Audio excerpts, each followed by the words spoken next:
Now you've probably got a jar like this. I mean, there's things in the, some of them I don't know when I'll use. There's tape, but this is what has been here. I've had that since 1987. Do you know what it is? It's a little giveaway from a Toyota dealership in a country town in Queensland. Now I'm going to show you how it works. When we used to have a lot of change before credit cards, and the change was jingling around your pockets, this is a thing to keep your change. The center is spring-loaded, and you can put various coins up to that size in here. Have to be a little bit careful taking it out because you can break your fingers on the edge. In 1987, I was working for the Methodist Church in Queensland, and that meant I had to go and visit country parishes and give little seminars on churches being extended families. That's what I was doing. So I was unpacking the boot of my car. I'd never been to this church before. And a little boy, I think he was 9, came up to me and said, "Hey, my name is Shane. What's your name?"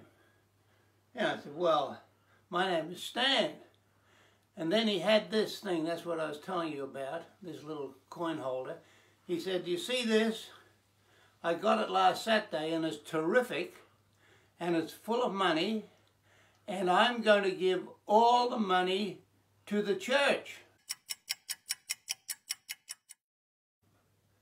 Well, I set up in the church my projector and all that equipment I needed for my talk, and then there was a shared tea. So I went into the hall, lots of food, lots of people, nobody talking to me, and then Shane came up to me, and he had a little group of boys around him. He was kind of a leader, and he said, "Hey Stan, would you like a cake?" And I said, "Well, yes, I would." And so he went over to the table and got a big plate of cakes, really nice cakes, different to the ones I've shown you here, but beautiful cakes, and he brought it over to me, and then he and his friends took all the best ones, and I was left with one kind of rather scrawny looking sweet thing, but I was glad of his company.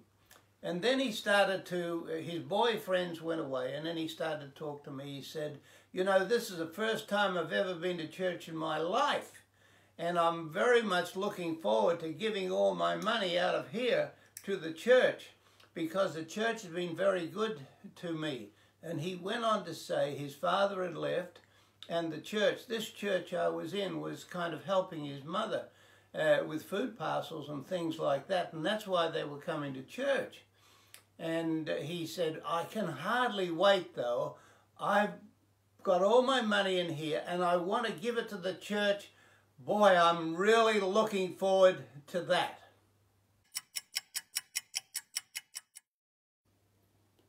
Okay, do people send you kind of funny, slightly insulting cards for your birthday? They do for me. Look at this. "The only sport left for me now is hunting for my glasses." Ha ha ha ha. Oh, wait on. I'm telling you about Shane. So he's sitting beside me in church. I was sitting in the front row, and the church, all the good Christians sat at the back. Christians always sit at the back to leave the seats at the front for the sinners. So I'm sitting at the front because I got to speak, and Shane came up and sat beside me, and he had this coin holder. And he said, "I can't wait till I take up the offering." And then the offering time came, and I had $5 note I was going to put in the offering. And Shane was looking at it, and he said, "What say I put your offering in, as well as mine?" And so I thought, well, it looks like I'm not going to put in any offering. But anyway, Shane got the $5 note, and when the man came round with a little bowl, he put it in the bowl, and then he said, "This money here is from him, from me." So he got the pleasure of putting it in, and I got the honor, as I should. Then he took his little coin holder and he emptied it all, took a little while, into the bowl. And then when the man had gone, he turned to me and said, "I wonder how much we got."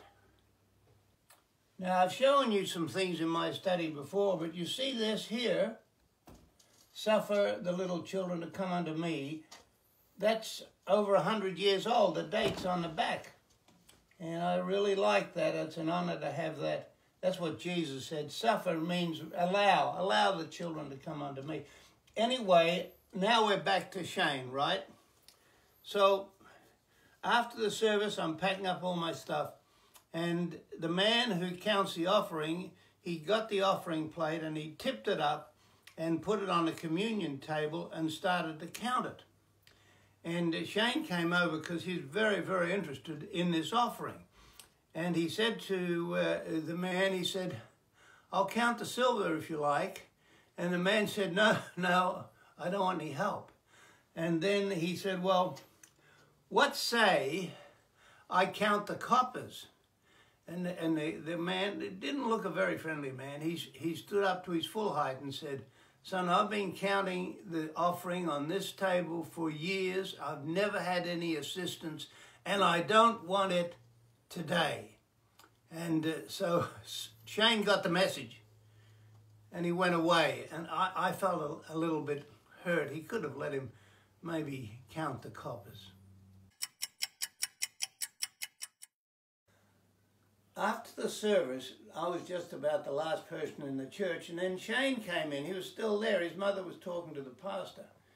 And he came down and he said, Stan, I want to give you this. And I said, wait on.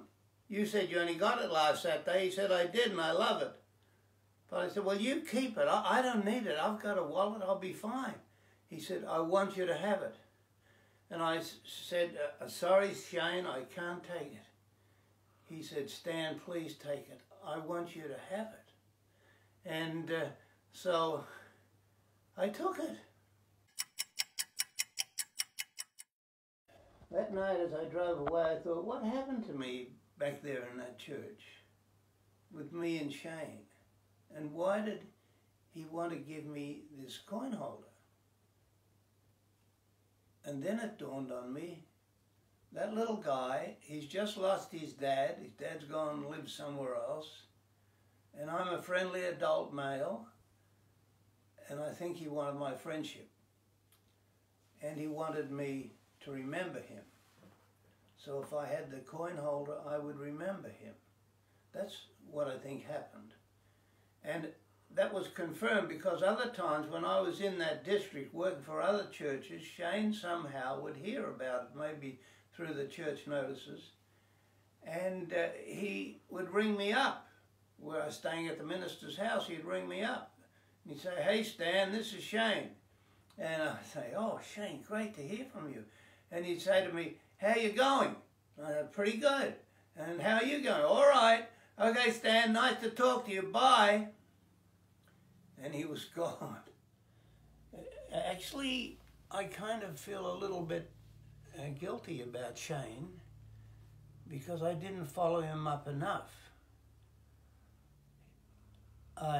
Over the couple of years, I'd have that little conversation with him, but maybe I should have done more.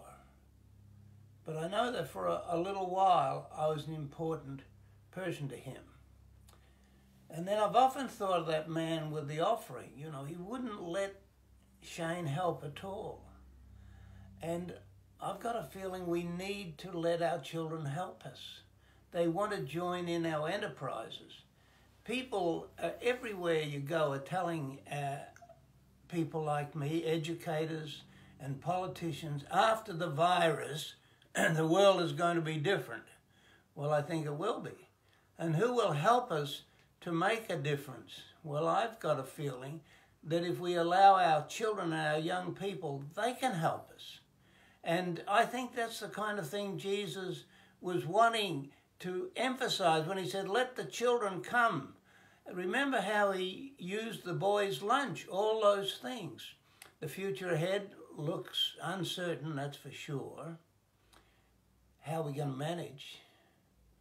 Let's include our children and our young people in our life. Let them have a say. Let them demonstrate what they're thinking about. I'm thinking about this in my own life, in my old age. I'm looking forward to all my contacts with children, and I'm thinking about it too from the point of view of the church and maybe even in your family. God bless you.